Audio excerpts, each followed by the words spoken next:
Jordan Chariton, TYT field reporter, is not short on charm, but someone that he interviewed at a Trump rally recently was short on patience. Take a look.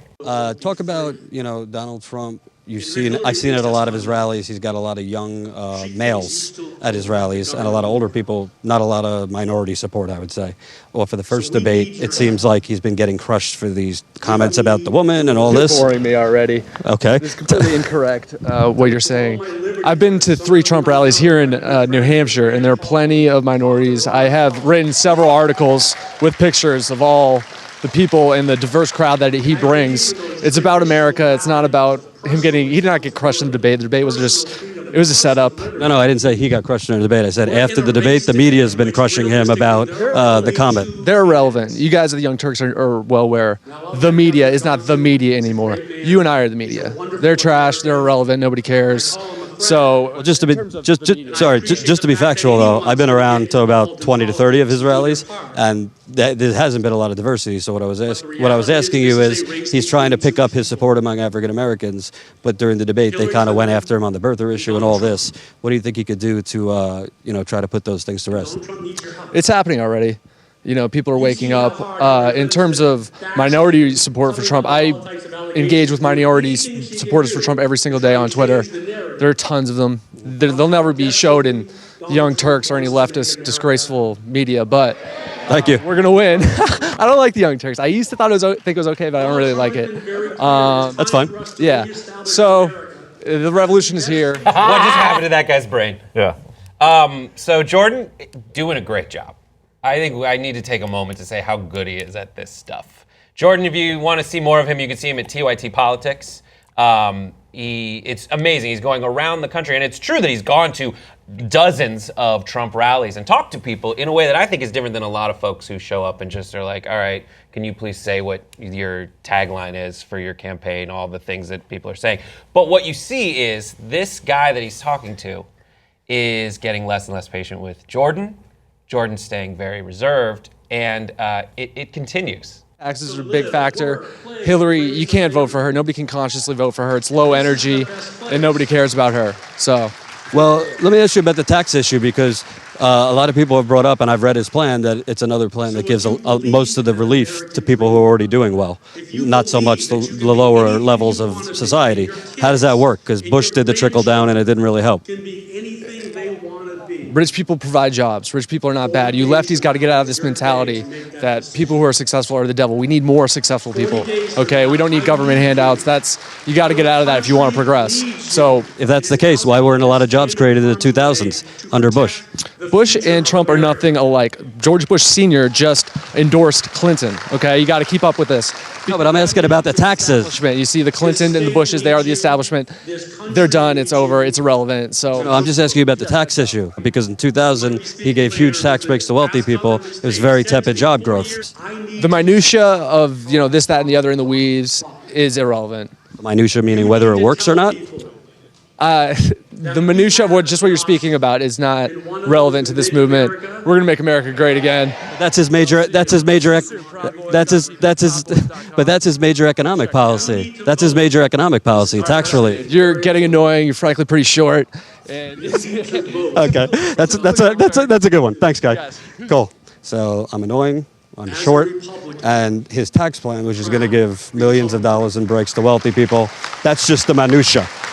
Can I just say that Trump's business deal in Cuba was screwed up when that guy carelessly revealed that he had already met Johnny Ola.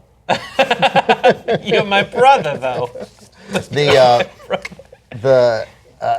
was a big finish there by Jordan. It was a great summation. It's really hard to do when you sort of have one of those things and you have to wrap up what just happened in like 7 seconds. Yeah. So that was really good. I'm not terribly surprised that a Trump supporter at a Trump rally, even a member of the new media, who's written several articles, and engages repeatedly with many minorities on Twitter. But look, this is why Trump is not going to collapse, right? I mean, he may lose, and Hillary may have what in today's age constitutes a landslide. But there's a base of support for Donald Trump that, Jimmy, you've said it 1,000 times, as others have too, but you've said it sort of most clearly, at least what I've been here. Like they're into this. Like the things that we're outraged by, they're like, Yeah, that's right.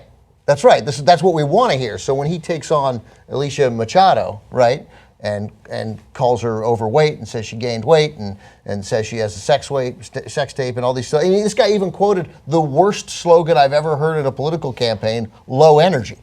That somehow that caught on with these guys, and it's just worked into their vernacular. Like, nobody cares about Hillary; she's low energy. So they like hearing it, and there's really nothing he can. There's literally nothing he could do. Trump was right. I could shoot somebody in the middle of Fifth Avenue, and these people would still come out for me, and I think that's true. The question is, like, how many people are there like that? And how much does it behave how many that people Trump... could he shoot? Where are you going? But Brett, the answer to that is like, no, we don't know whether it's 50 million or 30 million. We know it's not enough all by itself to win. I'm pretty certain of that. But he could get, we have to remember when, as so shocked as we are by all these people who would support him, or how so shocked that many people are, is that he could get destroyed on November 8th, crushed, and get 47 million votes. Right. Of enthusiastic For votes. me, That's sorry, Brett. The debate thing that we were talking about the debate the other night is, he lost the debate. The debate wasn't going to decide this election, right? Mm-hmm. However, Donald Trump is down. He's losing, right? He needs to get new people to join his campaign, to join the voters who are already committed. These Alan Johns, which, by the way, if you want to start talking about things that don't matter, the name Alan John seems like it's not the one you want to use when you're on TV. Two first names I don't trust. Yeah, exactly. That's his name? Alan John. Which is it, Alan or John? Right. Come clean, I thought it ass. was Alan Erickson. That's why he likes Trump, Chris Christie. Yeah, that's true. A couple of names. Rand Paul. What I'd like to see, Can you imagine all the weeping that was taking place when Trump and Chris Christie were agonizing over how much weight that Miss Universe gained? What I like to think, I think this dynamic is perfect and needs to keep happening because Donald Trump doesn't seem to have the most scientific of minds in his approach. I'm sure he's surrounded by advisors who are sitting there going like, listen, we looked at the data and we think you have to change and stay on message. I don't think but Donald that's Trump, happening. It's true. I'm sure there are people around him doing that. And they are the ones who are going on CNN. We'll talk about them later, who are like, we need to change you to be different. But what I think needs to happen for the country's benefit is for Trump to still have rallies where there are hundreds of people around him confirming his instincts, which is to say terrible things, to talk about Miss Universes and make fun of people's weights and say those like salacious things that come to his mind so that it's hard for him to wrap his mind around stats, figures, data. It's easy for him to wrap his mind around people at his rallies going, yeah, make America great again. Yeah, he said during this campaign, when questioned about early in the campaign, during the primary process, when questioned about whether women supported him, what are you talking about? Women love me. There are women at all these rallies, Trump rallies, who are yelling, Trump, Trump, Trump. So I don't understand what you're talking about. It would be like me going to the TCM Film Festival and presuming that the entire country loved classic movies. But I'm serious. It's identical. I'm able to draw that distinction. These are fans of me and the things that I do, and mostly the movies that I show, and therefore they're excited about this. That they are not representative necessarily of the entire country, so there's nothing scientific about his mind. It is just what he sees in front of him. And we're all like that. I mean, when you're late with your credit card bill, right, and the bank calls you because you're late with your credit, you think you're the only person in the world the bank is calling because you are living in that moment. The same way Donald Trump or Bernie Sanders. I think a lot of these Bernie Sanders voters went to these rallies and thought, Jesus, how in the world did Bernie lose? Look at that rally, But that's all happening in a vacuum for those people. And of course, there were more people watching those and energized by them. But that's what Ben said is exactly true. It's this Trump has this myopic view that everything that is happening there. The way you see him talking about these online polls, we're winning in all the polls. I don't care what these polls say. Look at all the online polls that night.